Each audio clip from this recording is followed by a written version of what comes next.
নারায়ণগঞ্জে যে লোকটা বলতো খেলা হবে, যখন ডেট ফাইনাল হলো খেলোয়াড় পালায়ে গেল।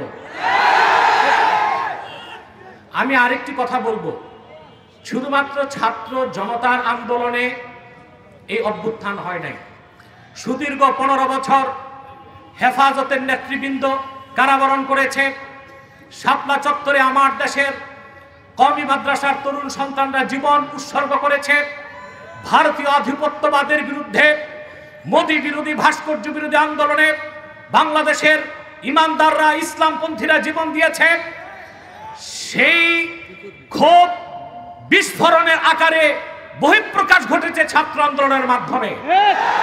অতএব আমি হেফাজত নেতৃবৃন্দ সহ সারা দেশের আলেমদেরকে বলবো, ভারতীয় আধিপত্যবাদ থেকে বাংলাদেশ মুক্ত হয়েছে। হাসিনার বিদায়ের মাধ্যমে দেশ একটি আযাব মুক্ত হয়েছে। মার্কিন আগ্রাসনের আযাব যেন বাংলাদেশে না আসে।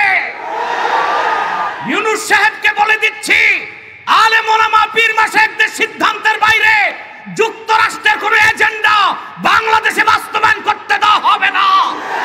সেজন্য প্রয়োজনে আরেকবার বাংলাদেশের মুসলমান রক্ত দিতে বাধ্য হবে। ওয়া আখির দাওয়ানা আনিল হামদুলিল্লাহি রাব্বিল আলামিন। ওয়াসসালামু আলাইকুম ওয়া রাহমাতুল্লাহ।